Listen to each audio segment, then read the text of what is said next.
चल, आज है अपना लेक्चर नंबर 12। लास्ट टाइम पे हम लोगों ने कौन सा एग्जांपल एक डिस्कस किया था, हाइपर कंजुगेशन और रेजोनेंस का। उसकी बात एक बार और कर लेते हैं। ये एग्जांपल था ना, इसमें स्टेबिलिटी की हम बात कर रहे थे। तो हम लोगों ने अल्फा हाइड्रोजन को देखा था चारों स्ट्रक्चर में, और अल्फा हाइड्रोजन की बेसिस पे हमने पाया था कि फर्स्ट स्ट्रक्चर में 7 अल्फा हाइड्रोजन थे, और किसमें थे 7 अल्फा,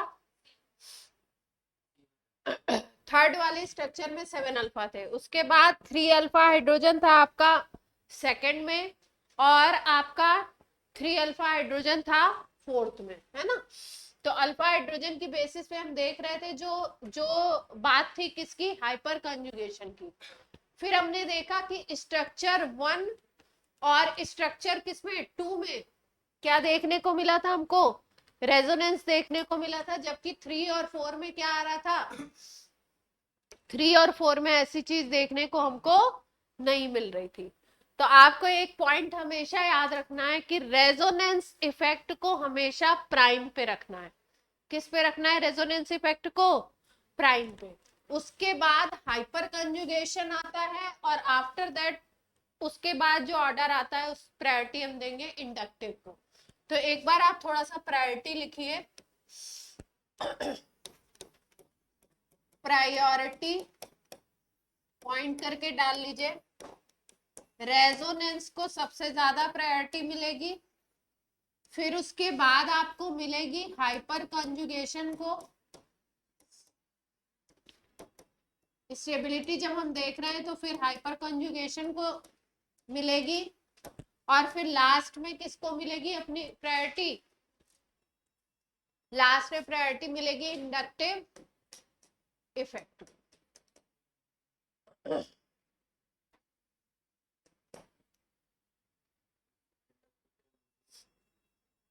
हाँ, सबसे ज्यादा किसको देंगे, रेजोनेंस को। रेजोनेंस मतलब मीसोमेरिक इफेक्ट भी कह सकते हैं। तो अगर यहाँ पे देखो ये वाले एग्जाम्पल में अपने, तो इस एग्जाम्पल में यहाँ पे रेजोनेंस था, और यहाँ पे फर्स्ट वाले स्ट्रक्चर में रेजोनेंस था, सेकंड में रेजोनेंस नहीं था, और किस में रेजोनेंस नहीं था, फोर्थ में।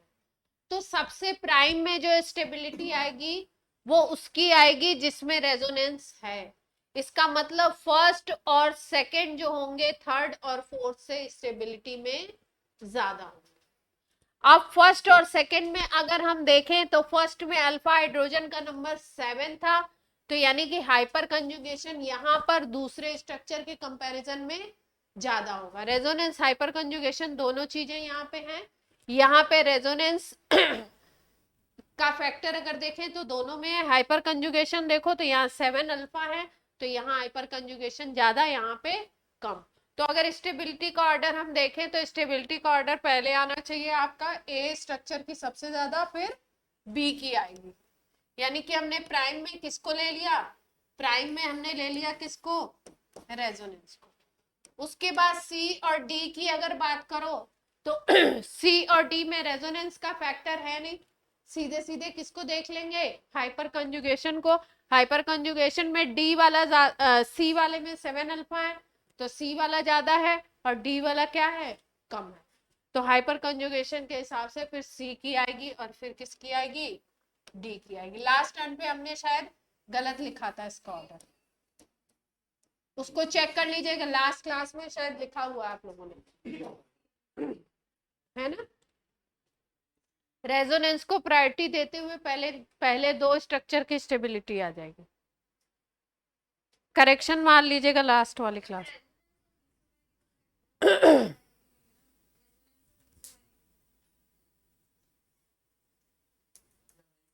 एम ग्रुप की वजह से भी रेजोनेंस ही क्रिएट करवाता है ना वो।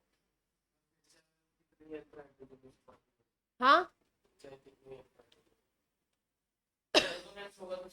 नहीं रेजोनेंस होगा तो सबसे। और यहाँ पे ज्यादा कार्बन ऑर्बन का ज्यादा फर्क नहीं पड़ रहा है ना, चेन रिंग चेन एक ही तरीके की है, कंपैरेटिव चीज दी हुई है बिल्कुल। अब आज आज हम लोग स्टार्ट करने जा रहे हैं रिएक्शन मैकेनिज्म, नया टॉपिक, रिएक्शन मैकेनिज्म स्टार्ट कर रहे हैं हम लोग।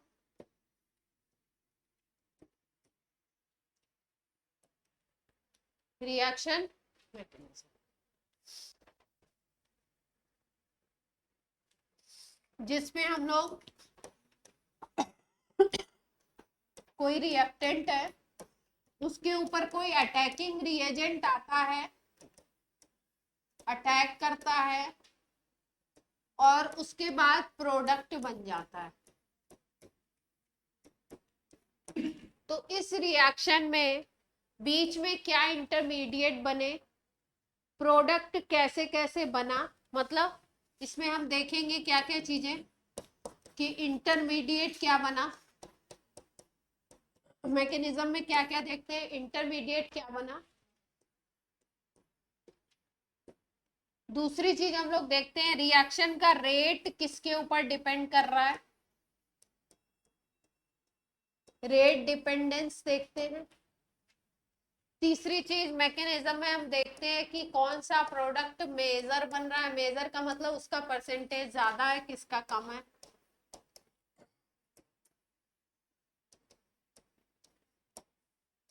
प्रोडक्ट कौन सा स्टेबल बन रहा है, कौन सा अनस्टेबल बन रहा है।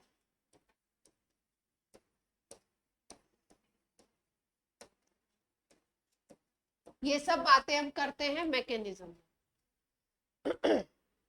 अगर हम मैकेनिज्म को ना कंसीडर करें तो हम सीधे सीधे रिएक्शन में क्या क्या याद करते हैं, क्या चीजें हमें याद करनी होती हैं कि रिएक्टेंट क्या है, उस पे अटैकिंग रिएजेंट क्या है, उसकी फिजिकल कंडीशन क्या है, जैसे कैटेलिस्ट, टेम्परेचर, प्रेशर, ये सब याद कर लेते हैं और प्रोडक्ट क्या है ये याद कर लेते हैं, बात खत्म हो जाती है। हाँ प्रोडक्ट, मेजर, माइनर, मेजर कौन सा होगा, माइनर कौन सा होगा, किस प्रोडक्ट का परसेंटेज ज्यादा है किसका कम है, प्रोडक्ट कौन सा स्टेबल बनेगा कौन सा अनस्टेबल बनेगा। ये सब हम बातें किसमें करते हैं, रिएक्शन मैकेनिज्म।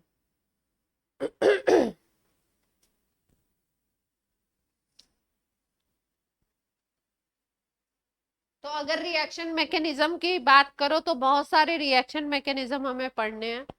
जैसे हेलो एल्केन वाला चैप्टर जैसे ही शुरू होगा हम पढ़ेंगे SN1 SN2। उसके बाद इसी हेलो एल्केन में और हाइड्रोकार्बन में हम लोग पढ़ते हैं E1 E2 मैकेनिज्म, इंपॉर्टेंट है E1 E2 mechanism, SN1 SN2 E1 E2।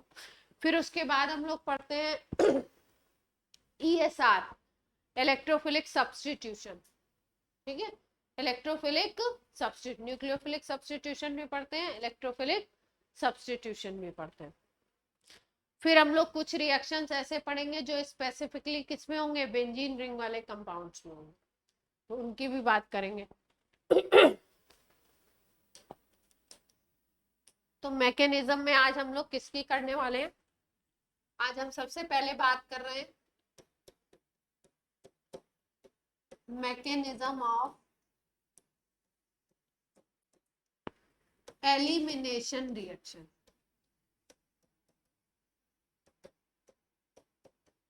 Elimination reaction,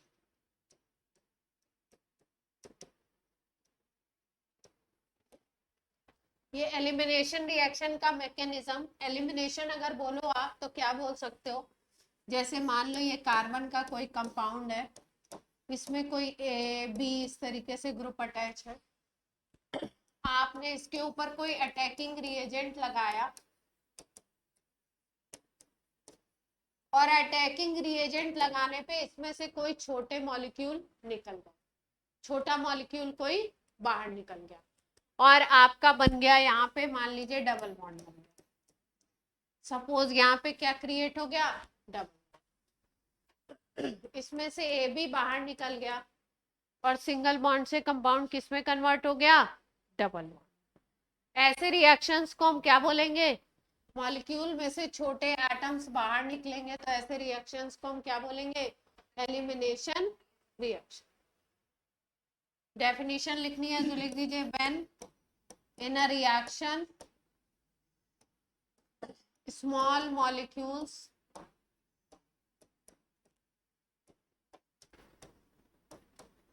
are eliminated, छोटे मॉलिक्यूल्स निकल जाते हैं, उनको हम क्या बोलते हैं? Elimination reaction.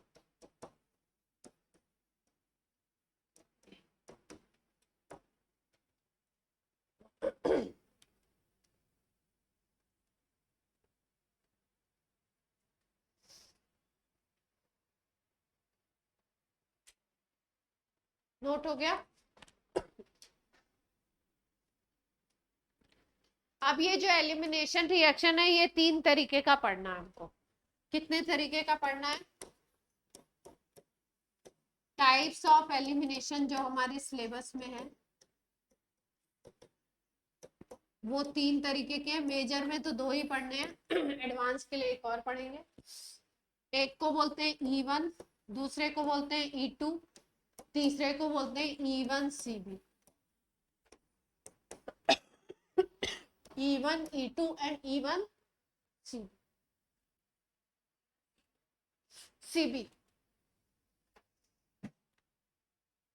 E1, E2 and E1CB 3 type के पढ़े।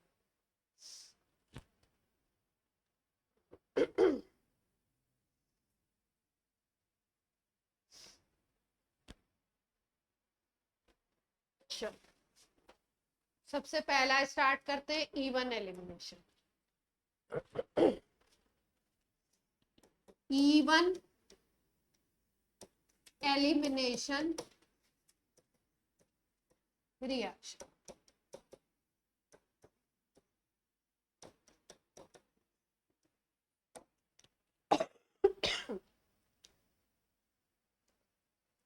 जैसा कि यहाँ पे नाम दिया गया E1, 1 का सिग्निफिकेंट ये है, 1 का मतलब ये है कि इस रिएक्शन का जो रेट होगा, रिएक्शन की जो स्पीड होगी, वो डिपेंड्स ऑन 1 सब्सटेंस। एक ही सब्सटेंस के ऊपर ये डिपेंड करे। जब रिएक्शन का रेट एक ही सब्सटेंस के ऊपर डिपेंड करता है और रिएक्शन हो रही हो एलिमिनेशन, तो वैसे एलिमिनेशन को हम क्या कहते हैं? E1 elimination. ठीक है? एग्जाम्पल देखिए, जैसे मान लीजिए कि ये कोई कंपाउंड है, यहां पे मान लो हेलोजन लगाओ,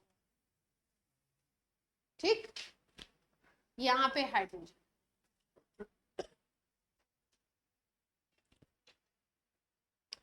आपने कोई यहाँ पे रिएजेंट लगाया, कुछ टेम्परेचर दिया, और आपने देखा कि ये जो ग्रुप है, Br जो ग्रुप है, ये मेन ग्रुप है इस कंपाउंड में, तो Br जो ग्रुप है उससे जो कार्बन अटैच होगा उसको अल्फा कहते हैं, और यहाँ पे बगल वाला जो अल्फा के बगल वाला कार्बन है वो बीटा का। मान लीजिए कि अल्फा से ब्रोमीन हट जाए और बीटा कार्बन से एक हाइड्रोजन हट जाए, अल्फा से क्या एलिमिनेट हो? अल्फा से क्या जाए? ब्रोमीन निकल जाए, और बीटा कार्बन से क्या चला जाए? एक हाइड्रोजन चला। तो ऐसे एलिमिनेशन को हम बोलते हैं अल्फा बीटा एलिमिनेशन। क्या बोलते हैं ऐसे एलिमिनेशन को? Alpha beta elimination. तो इस केस में क्या होगा अगर इस तरीके से अल्फा बीटा की बात कर रहे हो? तो यहां से एक हाइड्रोजन चला गया सेकेंड पोजीशन से, जहां CH2 था वहां CH आ गया, यहाँ पे क्या बन जाएगा? डबल बॉन्ड, और ब्रोमीन निकल गया, क्या बन गया? एल्कीन।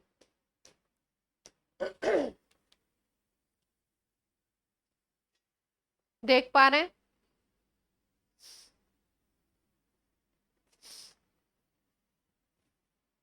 ये नोट कर लिया सबने अल्फा बीटा एलिमिनेशन?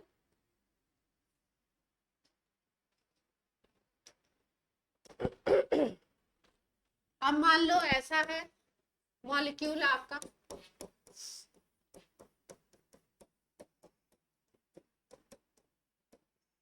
इस पे आपने कोई रिएजेंट लगाया,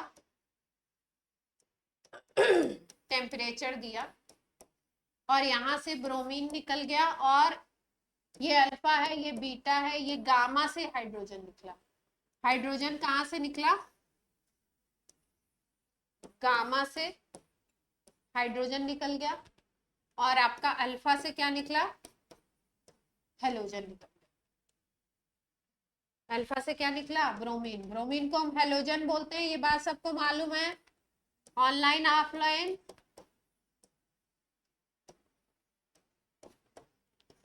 अल्फा से ब्रोमीन निकला और गामा से क्या निकला? हाइड्रोजन। तो गामा और अल्फा पोजीशन पे हुआ है, तो इसको हम बोलेंगे अल्फा गामा एलिमिनेशन। ऐसे एलिमिनेशन को आप क्या बोलोगे? Alpha gamma elimination. और भी चीजें होंगी इसमें रीअरेंजमेंट, इसलिए डायरेक्ट प्रोडक्ट नहीं लिख सकते, पर एलिमिनेशन को क्या बोलोगे? Alpha gamma elimination.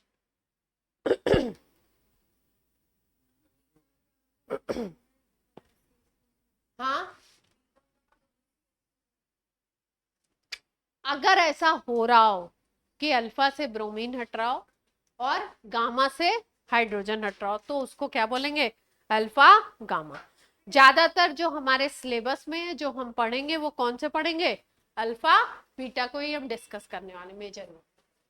अच्छा, अगर ध्यान से देखो, ये जो दो रिएक्शन लिखे, अभी वाला और पहले वाला, इन दोनों रिएक्शन में एक पोजीशन से हाइड्रोजन और एक पोजीशन से क्या हट रहा था? हेलोजन।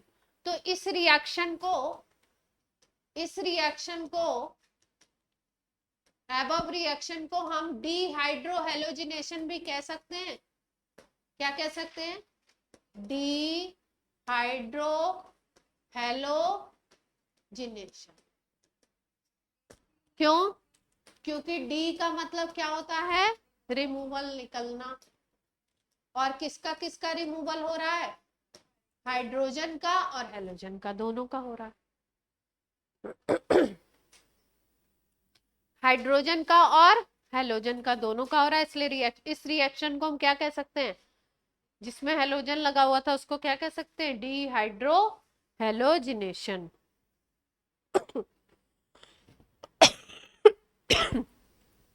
जैसे हाइड्रोजिनेशन का मतलब होता है हाइड्रोजन जुड़ना, हेलोजिनेशन का मतलब होता है हेलोजन ऐड होना।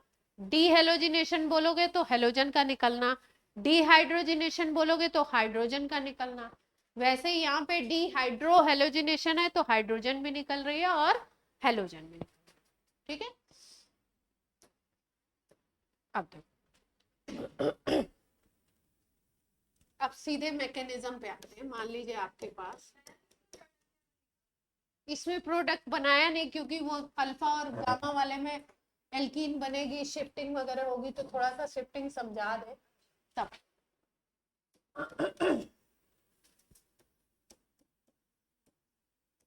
ये कंपाउंड है आपके पास, ठीक है। इवन मैकेनिज्म की खासियत है, यहाँ पे जो बेस लिया जाता है वो वीक लेते हैं। कैसा बेस लेते हैं हम लोग? वीक बेस लेंगे हम लोग। वीक बेस में जैसे आप ले सकते हो CH3OH ले लीजिए, C2H5OH ले लीजिए, ये वीक बेस है। स्ट्रॉन्ग बेस में जैसे आते हैं KOH, NaOH, alcoholic KOH, alcoholic NaOH, वो सब स्ट्रॉन्ग बेस होते हैं, वो हम लोग E2 होगा क्या? हाँ, वीक बेस, E1 में वीक बेस।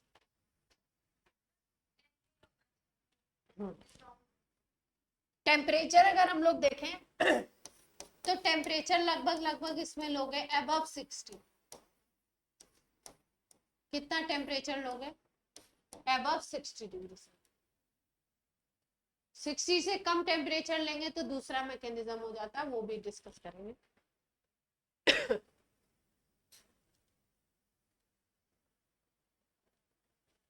इसमें स्पेशलिटी क्या है कि सबसे पहले हेलोजन हटेगा। हेलोजन क्या होगा? यहां से हटेगा पहले स्टेप में। तो अगर हेलोजन हटता है बेस के आने पे, तो यहाँ पे बनेगा कार्बोकेटायन। क्या क्रिएट हो जाएगा यहाँ पे? कार्बोकेटायन। यानी कि इवन एलिमिनेशन में क्या बनता है?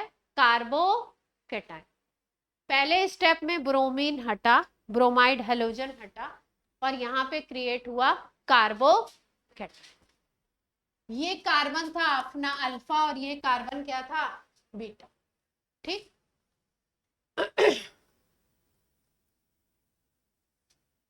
अब हमें हमेशा ये देखना होता है कि कार्बोकेटायन जो बनता है उस कार्बोकेटायन को अगर स्टेबिलिटी मिल रही है किसी चीज से, तो उस स्टेबिलिटी के लिए हम लोग उस कार्बोकेटायन में रीअरेंजमेंट कर सकते हैं। क्या कर सकते हैं उस कार्बोकेटायन में? रीअरेंजमेंट। अगर इस कार्बोकेटायन को आप देखो तो ये किस तरीके का कार्बोकेटायन आपको दिख रहा है? 1 डिग्री या 2 डिग्री या 3 डिग्री? कार्बोकेटायन ये किस टाइप का है? 1 डिग्री दिख रहा है।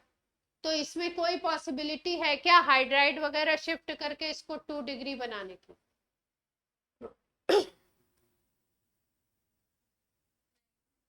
ये 2 डिग्री बन सकता है क्या?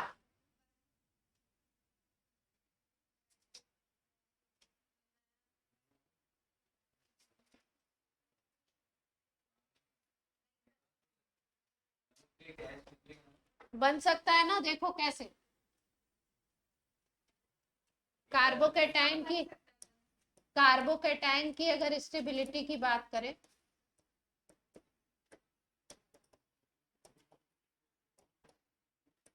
तो स्टेबिलिटी में आप क्या बोलोगे? स्टेबिलिटी में 3 डिग्री सबसे ज्यादा स्टेबल होता है, 2 डिग्री उससे कम, और 1 डिग्री सबसे कम। ये कार्बोकेटायन हमारा है 1 डिग्री का। 1 डिग्री कार्बोकेटायन। इसमें शिफ्टिंग हो सकती है। हाइड्राइड शिफ्टिंग किस तरीके से होगी? ये हमारा R CH, इसको H कर दो, बीच वाले H को, और यहाँ पे तुम्हारा क्या है? CH2 positive. ठीक। अगर इसको अपने इलेक्ट्रॉन को लेते हुए ये वाला हाइड्रोजन यहाँ पे शिफ्ट हो जाए, इस पे आ जाए, इसकी शिफ्टिंग हो जाए, इस पे चला जाए, तो क्या सिचुएशन बनेगी? इसका पॉजिटिव चार्ज खत्म हो जाएगा, इसको 2 इलेक्ट्रॉन लेकर के ये CH3 बना लेगा। बीच में क्या सिचुएशन होगी? R, और यहाँ पे क्या बन जाएगा? CH positive.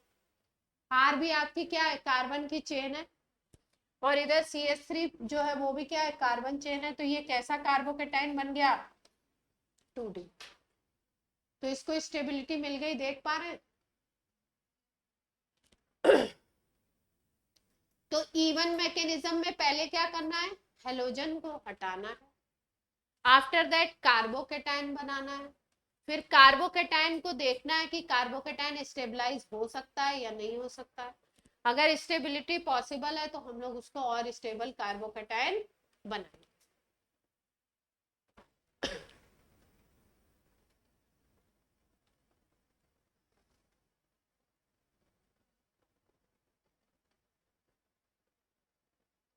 इसके बाद क्या होगा? इसके बाद एडजेसेंट कार्बन से क्या हो जाएगा? Hydrogen eliminate. एडजेसेंट कार्बन से क्या होगा? हाइड्रोजन एलिमिनेट होगा। अगर यहाँ पे हम लोग R की जगह हम क्या ले लें? R की जगह हम CH3 ले लें। अगर इसमें R की जगह हम क्या ले लें? CH3 अगर ले लें तो ये क्या बन जाएगा? CH3 CH प्लस CH3, ये बन जाएगा। R की जगह अगर ले लें तो यहाँ से अगर आप क्या करो? हाइड्रोजन हटा दो तो क्या बन जाएगा? ये बनेगा स्ट्रक्चर। अगर यहाँ से हमने क्या किया है, माइनस कर दिया है, ये स्ट्रक्चर बन जाएगा। एक जगह से हेलोजन, दूसरी जगह से क्या हटा, हाइड्रोजन। एल्कीन बन जाएगी, यस और नो?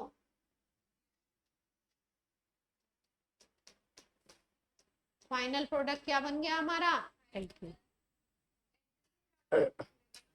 हाँ, तो कार्बोकेटाइन के एडजेसेंट से निकल गया।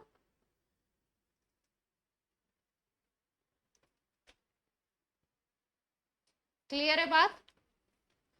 तो अब इसके जरा स्टेप लिख लो, फिर 3-4 और एग्जाम्पल करेंगे, तब बात समझ में और आएगी।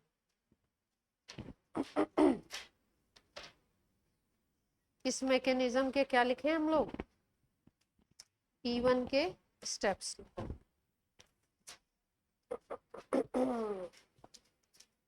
स्टेप्स लिखेंगे, कंडीशन लिखेंगे। जैसे कोई रिएक्शन मान लो दे दिया और रिएजेंट अलग अलग दे रखे हैं, 2 रिएक्शन दे रखे हैं, तो आप कैसे पहचानोगे कि E1 होगा कि E2 होगा?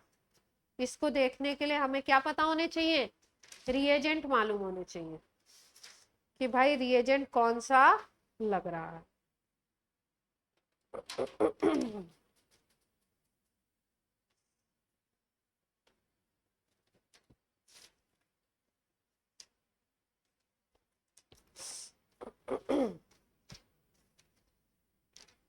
फर्स्ट पॉइंट लिखो इसमें, स्टेप्स ऑफ मैकेनिज्म में लिख लो, या main points of E1 mechanism.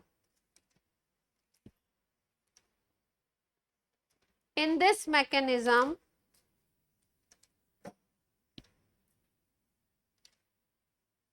rate of reaction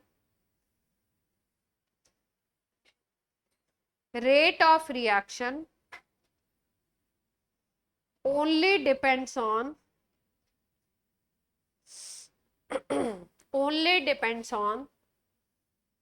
substrate. Rate of reaction only depends on substrate, not on the base. In this reaction, rate of reaction only depends on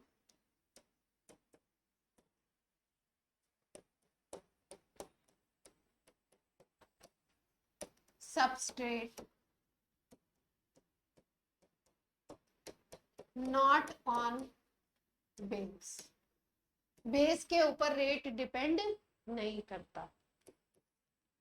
rate is directly proportional to substrate, जिसके ऊपर ये reaction हो रहा है।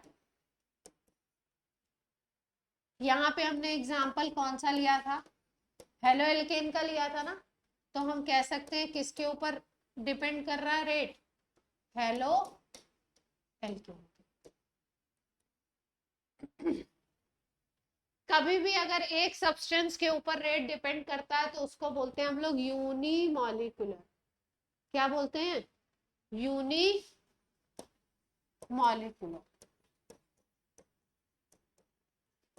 Elimination. E1 को क्या बोला हमने, यूनिमॉलिक्यूलर एलिमिनेशन।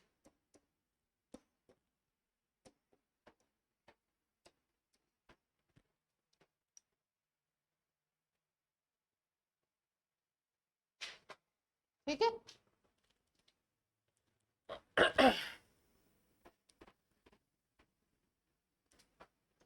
अभी क्योंकि केमिकल काइनेटिक्स वाला चैप्टर आपने पढ़ा नहीं, हमेशा ऐसा होता है कि फिजिकल के 4-5 चैप्टर करा दिए जाते हैं, आफ्टर दैट ऑर्गेनिक शुरू होती है, तो आपको थोड़ा सा रेट वगैरह का आइडिया हो जाता है। अभी आइडिया नहीं है तो मैं ऐसे ही थोड़ा समझाती हूँ आपको।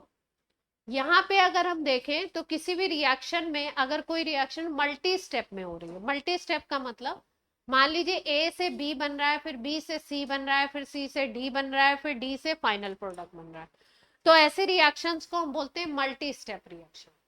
तो मल्टी स्टेप जो रिएक्शंस होते हैं उसमें जितने स्टेप्स हैं सबकी स्पीड सेम नहीं होती है। कोई स्टेप होगा बहुत फास्ट होगा, कोई फास्टेस्ट होगा, कोई स्लो होगा, कोई स्लोएस्ट होगा। तो मल्टी स्टेप रिएक्शन में जो सबसे ज्यादा स्लो स्टेप होता है, मतलब जो स्लोएस्ट स्टेप है, जिसकी स्पीड सबसे कम होती है, उसको हम बोलते हैं RDS, rate determining step.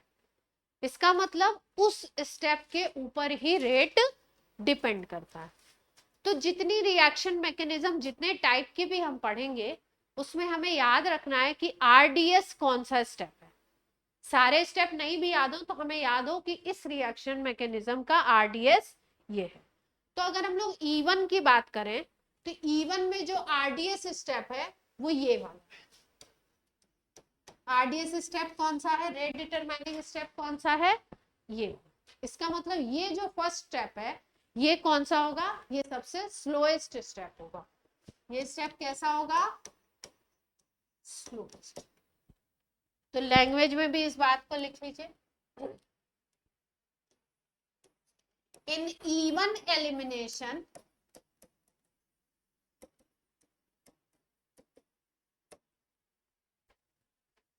formation of carbocation,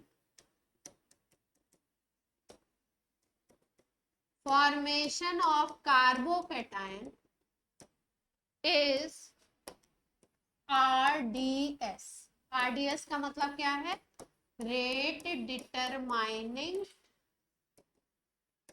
step, यानी कि इसी के ऊपर रेट डिपेंड करेगा। बाकी जो स्टेप आगे वाले हो रहे हैं जिसमें हाइड्रोजन एलिमिनेट हो रहा था उसके ऊपर डिपेंड नहीं करेगा। और RDS स्टेप जो होता है वो कैसा होता है, स्लोएस्ट स्टेप। स्लोएस्ट का मतलब है जिसकी स्पीड क्या होगी, लीस्ट होगी। मान लो 5 स्टेप हो रहे हैं, 2 स्टेप हो रहे हैं, 3 स्टेप हो रहे हैं किसी रिएक्शन में। जैसे यहाँ पे 2 स्टेप हो रहे थे, पहले वाले में हेलोजन निकला, कार्बोकेटायन बना। दूसरे वाले स्टेप में क्या हुआ, बगल वाले से हाइड्रोजन निकला और एल्कीन बन गया फाइनल। तो 2 स्टेप थे। 2 स्टेप में जो फर्स्ट स्टेप था उसको हमने क्या बोला, RDS। फर्स्ट स्टेप में क्या फॉर्मेशन हो रहा था, कार्बोकेटायन। ज्यादातर रिएक्शन जहां पे भी कार्बोकेटायन बनेगा, प्रोडक्ट बनाते समय आपको ध्यान देना है कि कार्बोकेटायन कहीं शिफ्टिंग वगैरह से स्टेबलाइज तो नहीं हो सकता है। अगर स्टेबलाइज हो जाता है तो आपको क्या करना है, शिफ्टिंग करके देखना। ठीक है। इसका मतलब आप कह सकते हो कि इस रिएक्शन का रेट कार्बोकेटायन की स्टेबिलिटी पे भी डिपेंड करेगा।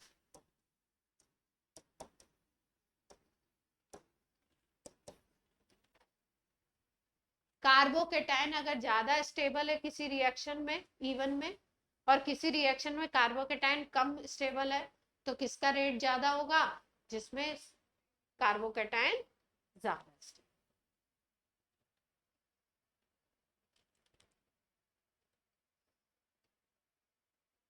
ठीक है।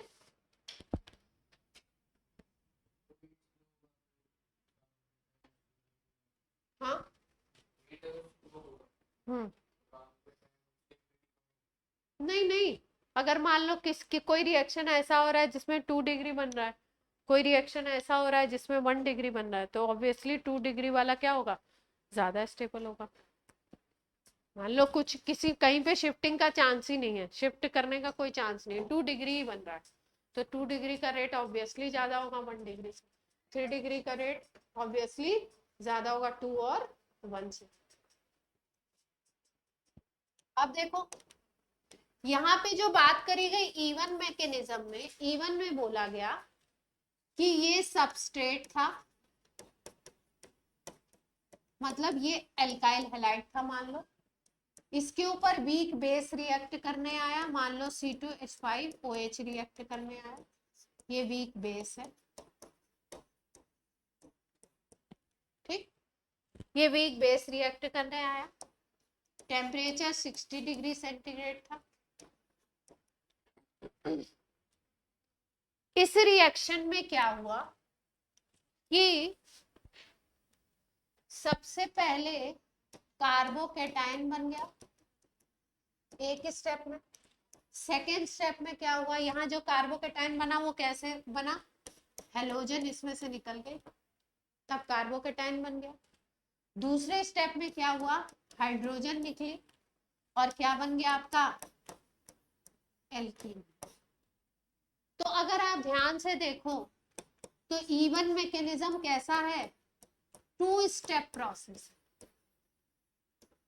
ये बात सबको क्लियर है, इवन मैकेनिज्म कैसा है, टू स्टेप प्रोसेस। पहले बनेगा कार्बोकेटाइन फिर बनेगा एल्कीन।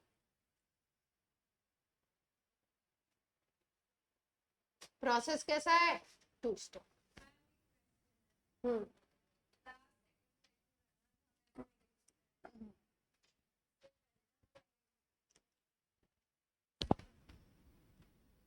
ये हाँ हाँ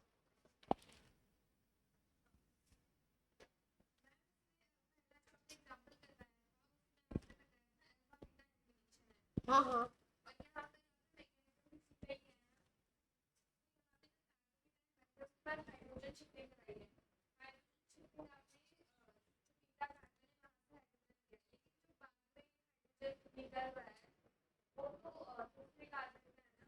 देखो देखो सुनो, ये रूल है अल्फा बीटा होना, ठीक है, लेकिन इस रूल के हिसाब से हमें किस पे फोकस करना है, अल्टीमेटली किस पे फोकस करना है, कार्बोकेटाइन पे। मान लो ये 3 डिग्री कार्बोकेटाइन होता तो ये इसके जस्ट बगल वाले से, इससे हेलोजन निकला, इसके जस्ट बगल वाले से निकल जाता हाइड्रोजन, ठीक है। लेकिन जब कार्बोकेटाइन आपका मैकेनिज्म में है तो पहले आपको कार्बोकेटाइन को स्टेबल करना पड़ेगा, उसके बाद शिफ्टिंग वगैरह करके पहले उसको स्टेबल करना पड़ेगा, आफ्टर दैट उसके एडजेसेंट वाले से आप क्या करोगे, निकालोगे। मतलब जैसे अगर आप बात बोलो कि ये थ्योरेटिकल बात है कि अल्फा से निकलेगा ये और बीटा से निकलेगा ये, लेकिन हाँ, लेकिन अगर आप मैकेनिज्म इस तरीके से तोड़ के नहीं करोगे तो किसी क्वेश्चन में आप फंस भी सकते हो। वो अभी बताते हैं कि केवल अगर अल्फा बीटा का रूल फॉलो करोगे तो आंसर गलत भी हो जाएगा, मैकेनिज्म का रूल फॉलो करोगे तो आंसर कभी भी गलत नहीं, ठीक है।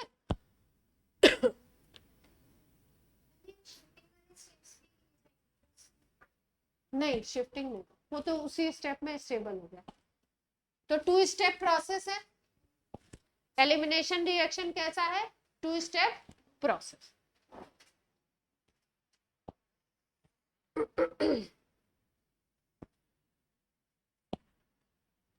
अब फोर्थ इसमें आइए, फोर्थ में कि इसमें इस रिएक्शन में सॉल्वेंट हम लोग कैसा लेते हैं, इसमें जो सॉल्वेंट लेते हैं हम इस रिएक्शन में, जो सॉल्वेंट हम लेंगे वो हम लेंगे पोलर प्रोटिक। कैसा सॉल्वेंट हम लेते हैं, पोलर प्रोटिक। पोलर का मतलब होता है जिसमें पोल्स हो, पॉजिटिव एंड नेगेटिव पोल्स। जैसे वाटर की बात कर लो तो वाटर में क्या होता है, नेगेटिव और पॉजिटिव पोल होता है, ठीक।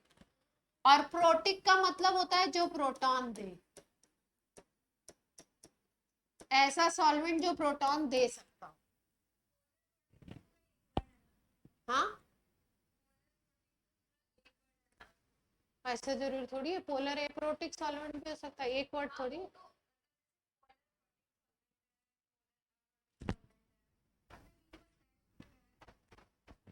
अच्छा कॉमन लगा लो, सॉल्वेंट कैसा है, पोलर प्रोटिक, ठीक।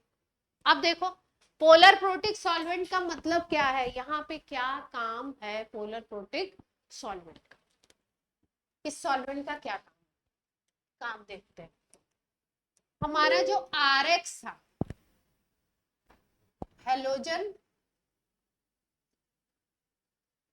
डेरिवेटिव जो था, जिससे हम एलिमिनेशन के थ्रू क्या बनाना चाहते हैं, एल्कीन। हमारे पास क्या है, एल्काइल हैलाइड, आर एक्स। इससे हम क्या करना चाहते हैं, यहां से हेलोजन हटाना चाहते हैं और यहां से हाइड्रोजन हटाना चाहते हैं और क्या बनाना चाहते हैं, एल्क्यू। ठीक, अब क्या होता है कि फर्स्ट स्टेप में इसके पास आया वीक बेस और वीक बेस इसके साथ एसोसिएट हुआ और एसोसिएट होके X माइनस को अलग निकाला और यहां पे बन गया कार्बोकेटाइन।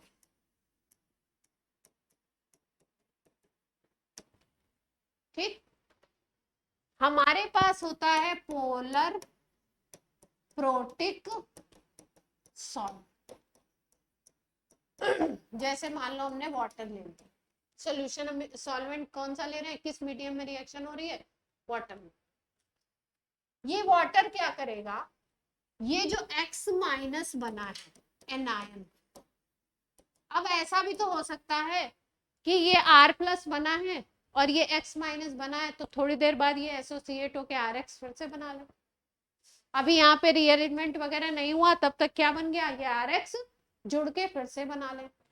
तो ये जो सॉल्वेंट होता है ये क्या करता है, इस एनायन को सॉल्वेट करता है, मतलब डिसॉल्व करता है। डिसॉल्व कैसे करेगा, ये X माइनस है, X माइनस के चारों तरफ वाटर इस तरीके से आके अटैच हो जाएगा कि वाटर का जो पॉजिटिव वाला पार्ट है, पॉजिटिव एंड है, वो इसको सराउंड कर लेगा।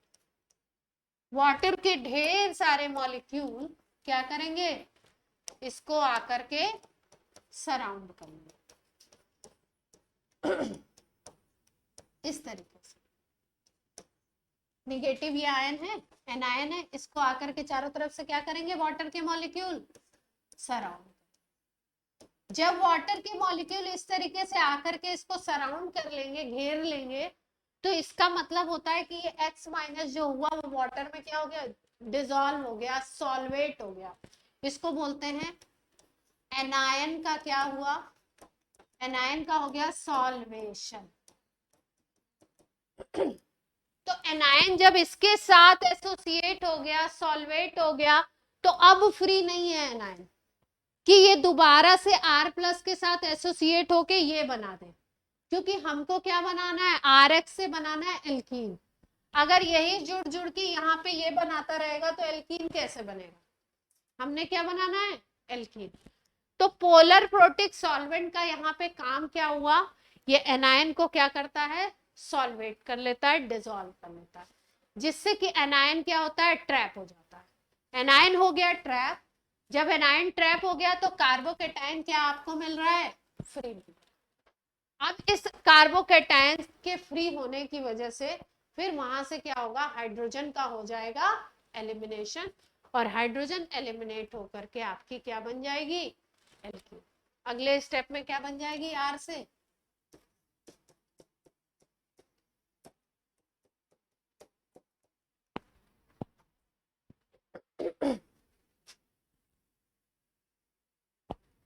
क्लियर है बात।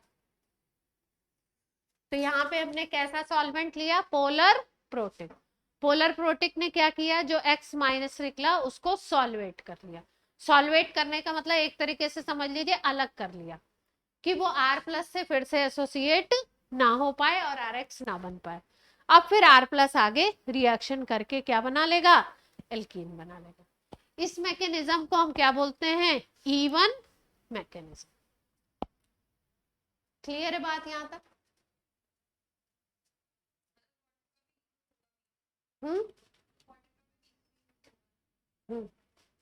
सॉल्वेंट का तो यूज है। तो कंडीशन क्या क्या है, temperature should be high, temperature क्या होना चाहिए, 60 से अबव रखिए, 50-60 से ऊपर ही टेम्परेचर होगा तब इवन होगा। बेस कैसा लेना है, वीक।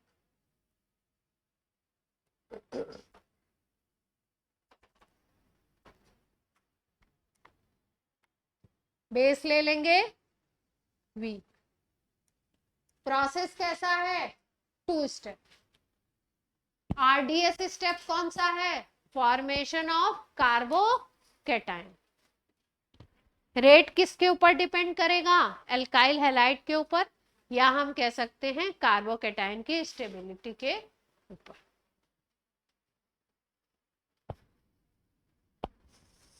आरडीएस किसको बोलते हैं? Slowest step.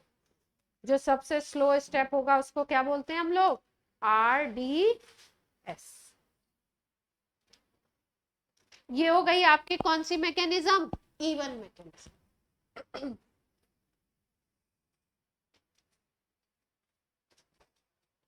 क्लियर है बात? यहां पे अगर इसी रिएक्शन में, इन सेम रिएक्शन, अगर आपका हो रहा है सेम रिएक्शन और आप चेंज क्या करो? टेम्परेचर, और वो भी कितना कर दो? 10 degree centigrade, 20 degree centigrade, low temperature में। कैसा टेम्परेचर ले लो? Low temperature. इसी सेम रिएक्शन में आप कैसा टेम्परेचर ले लीजिए? लो। इसके अगला पॉइंट देखो, ये कौन सा पॉइंट था? फोर्थ ये था सॉल्वेंट वाला। Fifth point, in same reaction if we lower the temperature, अगर हम टेम्परेचर को लोअर ले लें, हाँ, टेम्परेचर अगर लोअर ले लो तो रिएक्शन इज नॉट एलिमिनेशन। तब रिएक्शन एलिमिनेशन नहीं होता है, तब रिएक्शन का एक अलग टाइप हो जाता है, उसको हम बोलते हैं कॉल्ड SN1। तब जो रिएक्शन होता है उसको हम क्या बोलते हैं? SN1, unimolecular nucleophilic substitution.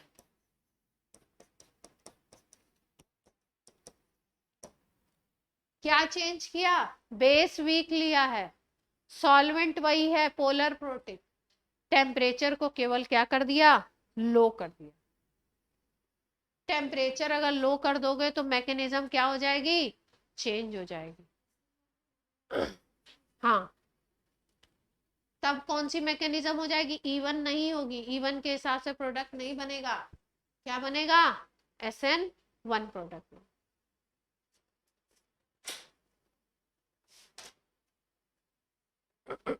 ठीक है, SN1 में क्या प्रोडक्ट होगा देखो, देख लो थोड़ा सा डिफरेंस। अभी अभी SN1 अलग से तो कराएंगे।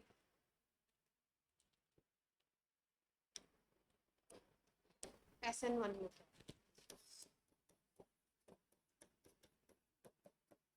ये हमने लिया था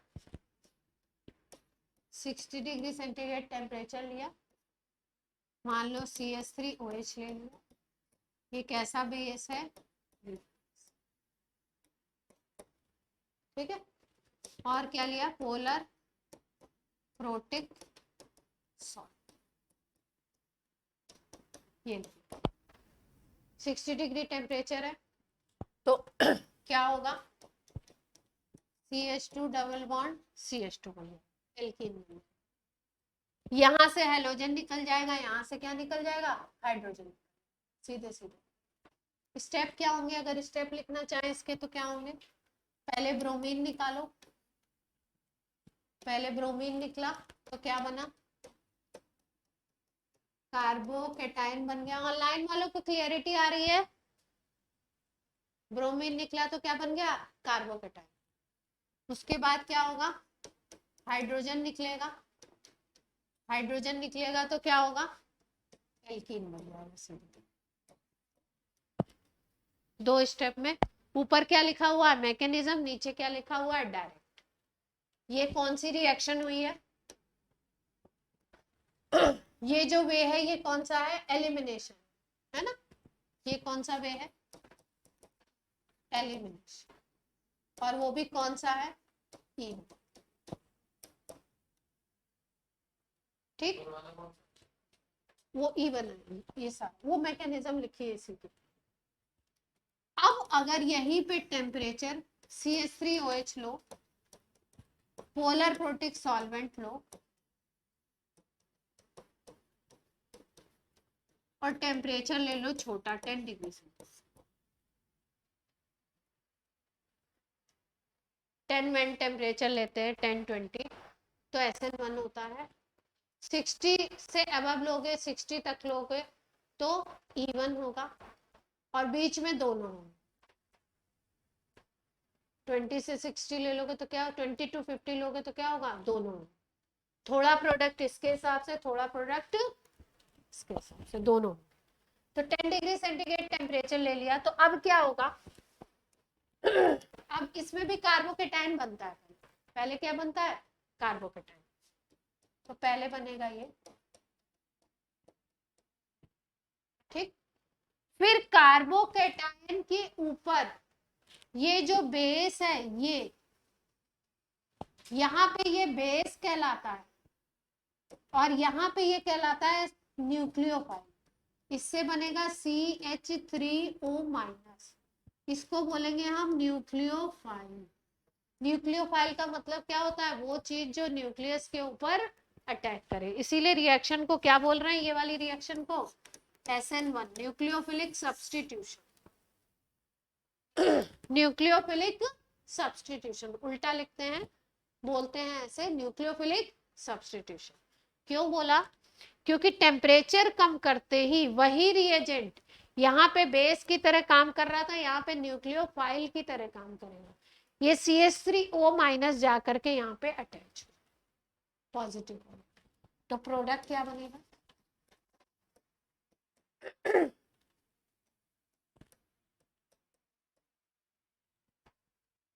तो इसका मतलब SN1 में प्रोडक्ट क्या बन गया, CH3CH2OCH3। ये SN1 प्रोडक्ट है इस रिएक्शन का।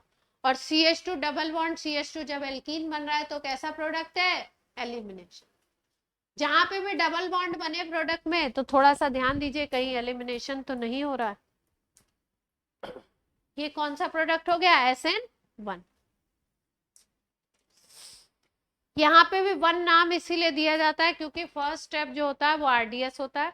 फर्स्ट स्टेप में यहाँ पे भी कार्बोकेटाइन बनता है, रेट कार्बोकेटाइन की स्टेबिलिटी पे डिपेंड करता है, इसीलिए यहाँ पे भी इसको क्या बोलते हैं हम लोग, SN1, यूनिमॉलिक्यूलर न्यूक्लियोफिलिक सब्स्टिट्यूशन। इसकी डिटेल अलग से करेंगे हम। तो इवन एलिमिनेशन क्लियर है। दिया कहाँ याद, इसमें दिखी मेरा, 4-6 एग्जाम्पल करें। चलो इसके एग्जाम्पल के जरा सा कुछ एग्जाम्पल करते हैं।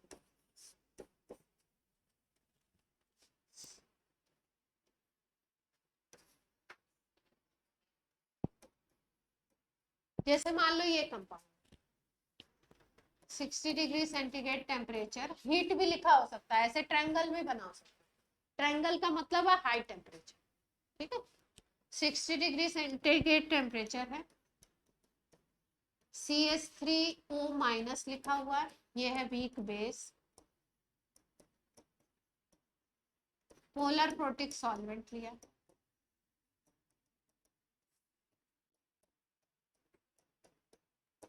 बनाना है प्रोडक्ट, बना के जरा दिखाइए, कोशिश कीजिए। हाँ नहीं, कार्बोकेटाइन बनाओ पहले फिर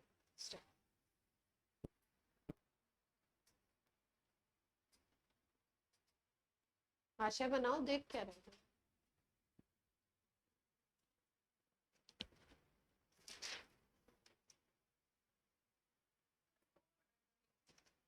हम्म,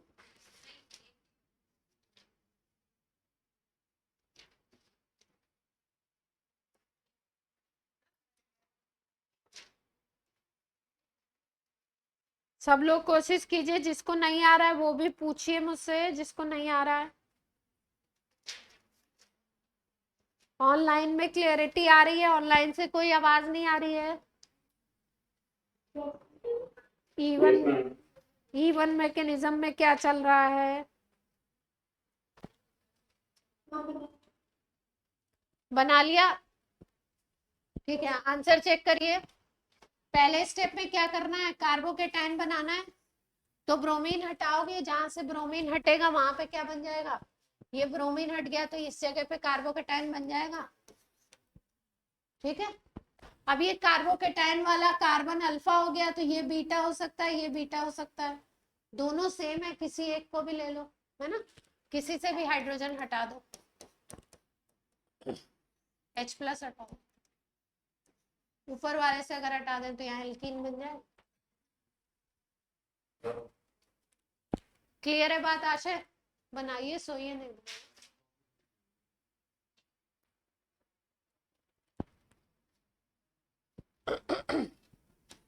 चलिए,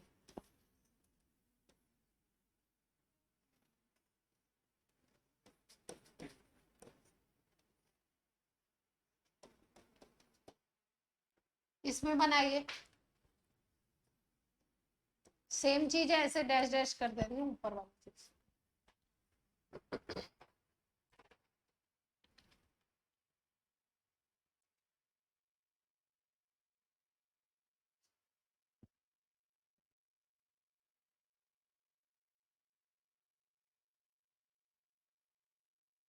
दो भी बन सकता है, उसमें फिर स्टेबिलिटी चेक करेंगे हाइपर कंजुगेशन। कहीं कहीं पे ऐसा भी हो सकता है दो प्रोडक्ट बने, दो तरीके के अगर बीटा होंगे ना तो दो प्रोडक्ट बनेंगे, फिर स्टेबिलिटी चेक करेंगे।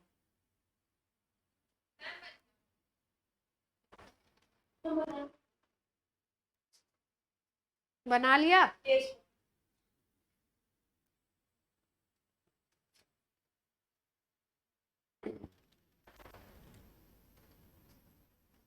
ऊपर CH2 कैसे आ गया?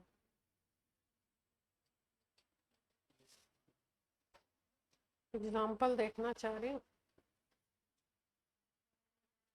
CH2 कैसे आ रहा है?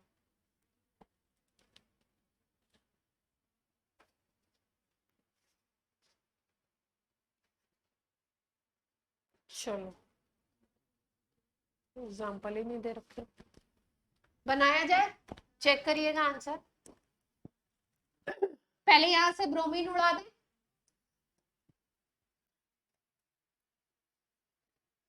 ब्रोमीन उड़ा दिया तो यहाँ पे पॉजिटिव चार्ज आ गया, यहाँ पे CH3 है। ठीक है, अब अगर ध्यान से देखो तो ये पॉजिटिव चार्ज है और ये एक इधर कार्बन है, एक इधर कार्बन है। तो आपको ये तो समझ आ रहा है कि ये कैसा कार्बोकेटाइन है, 2 डिग्री। तो हम लोग पहले देखेंगे कि यहाँ पे कुछ स्टेबिलिटी बन सकती है क्या,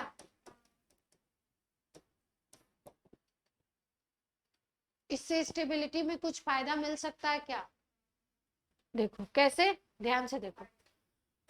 अगर इस मिथाइल को उठाते हो आप और यहाँ पे शिफ्ट कर देते हो, मिथाइल को उठा के कहाँ पे शिफ्ट करते हो, इस पे शिफ्ट कर, तो यहाँ मिथाइल लग जाएगा और पॉजिटिव चार्ज कहाँ आ जाएगा, यहाँ। तो भी ये क्या रहेगा, 2 डिग्री रहेगा। अगर इसकी शिफ्टिंग इधर करते हो, सपोज मिथाइल शिफ्ट करते हो, तो मिथाइल शिफ्ट करते ही क्या होगा, मिथाइल यहाँ आ गया, पॉजिटिव चार्ज यहाँ, बात तो एक ही है। कोई फायदा हुआ शिफ्टिंग का, कोई फायदा हुआ नहीं, फायदा होगा तो छोड़ देंगे, वही अपना इसी के हिसाब से बनाएंगे। शिफ्टिंग का कोई फायदा नहीं है, 2 डिग्री से ज्यादा स्टेबल 3 डिग्री होता है, 3 डिग्री नहीं बन रहा है यहाँ पे। तो यही अपना फाइनल कार्बोकेटाइन होगा। अब इसके हिसाब से प्रोडक्ट बनाए अगर हम लोग, तो ये अल्फा कार्बन है तो ये बीटा हो सकता है, ये बीटा हो सकता है, यही दो तो हो सकते हैं बीटा, एक ये वाला और एक ये। दोनों से आपको क्या करना है, हाइड्रोजन निकालना है। एक बार एक से प्रोडक्ट बनाना है, दोबारा दूसरे से। अगर इससे हाइड्रोजन निकालोगे तो डबल बॉन्ड यहाँ आएगा, ये बात क्लियर है सबको।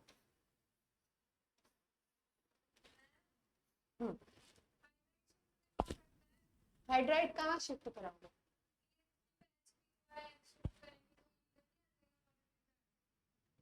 CH इस पे, इसको CH3 को, हाँ ये इस हाइड्रोजन को उठा के कहाँ शिफ्ट करा दे?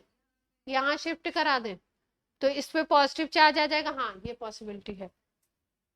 इसी का क्वेश्चन गलत हुआ था ना तुम्हारा। देखो इस पोजीशन, एडजेसेंट पोजीशन से लेना होता है। एडजेसेंट पोजीशन पे अगर देखो तो यहाँ एक हाइड्रोजन, तो इस हाइड्रोजन की क्या हो सकती है? शिफ्टिंग हो सकती है। इस हाइड्रोजन को अगर शिफ्ट करा दो इस पे, तो क्या होगा? इसका चार्ज खत्म, इसका जो पॉजिटिव चार्ज है वो खत्म। यहाँ पे क्या आ जाएगा? मिथाइल तो ऐसे बना हुआ, मिथाइल शिफ्ट नहीं कराया, यहाँ पॉजिटिव। यहाँ जब पॉजिटिव चार्ज आया तो आपको फायदा मिल गया। कार्बोकेटायन कैसा बना? एक कार्बन इधर, दूसरा इधर, तीसरा इधर, 3 डिग्री कार्बोकेटायन बन गया। तो आपको क्या मिल गया? अब क्या बनाओगे? एल्कीन। एल्कीन बनाने के लिए इधर भी CH2 है, इधर भी CH2 है, चाहे इधर से हाइड्रोजन हटा दो चाहे इधर से, एक ही बात है, तो प्रोडक्ट एक ही बनेगा।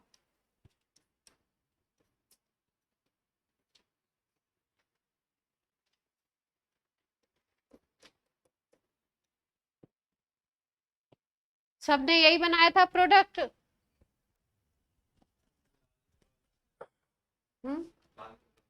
क्या प्रोडक्ट बना ली? अलग से बना, ये कंपाउंड था, यहाँ ब्रोमीन था, यहाँ CH3 था। इस कार्बन को देखो तो इस पे एक हाइड्रोजन होगा, 4 बॉन्ड तो बनने ही है ना। इस कार्बन से ब्रोमीन हटा पहले स्टेप में, तो इस पे आ गया पॉजिटिव चार्ज। यहाँ पे CH3 है और एक H2। हाइड्राइड भी शिफ्ट करा सकते हो, मिथाइल भी शिफ्ट करा सकते हो, फिनाइल। सबसे ज्यादा तेजी से, क्योंकि हाइड्राइड हल्का होता है, सबसे ज्यादा तेजी से कौन शिफ्ट होता है? हाइड्राइड। सबसे ज्यादा H- तेजी से शिफ्ट होता है, फिर CH3-, फिर उसके बाद C6H5-, फिनाइल। 3 चीजों की शिफ्टिंग होनी है। तो यहाँ पे इस हाइड्रोजन को ये अपना इलेक्ट्रॉन पेयर लेके यहाँ शिफ्ट, बगल वाले पे चला गया, शिफ्ट होगा तो इसका पॉजिटिव चार्ज खत्म, इसका पॉजिटिव चार्ज ऊपर वाले का खत्म हो गया। यहाँ CH3 ऐसे का ऐसा है, यहाँ से H उड़ गया तो यहाँ पे पॉजिटिव चार्ज आ गया। ठीक, अब पॉजिटिव चार्ज के बगल वाले कार्बन से हाइड्रोजन को हटाना है और एल्कीन बनाना है। या तो यहाँ से हटा लो या यहाँ से हटा लो, दोनों CH2 है, दोनों सेम। इधर से भी हटा सकते हैं, एक प्रोडक्ट और है, ये वाले को तो देखा ही नहीं, यहाँ से हटा दिया तो ये बन गया। ये भी तो, ये अगर अल्फा है तो ये भी बीटा है, ये भी बीटा है, ये भी बीटा है, बगल वाला ये भी तो है CH3 वाला, तो एक प्रोडक्ट ये भी हो सकता। CH3 को तो हमने देखा ही नहीं। एक प्रोडक्ट ये भी है, 2 प्रोडक्ट।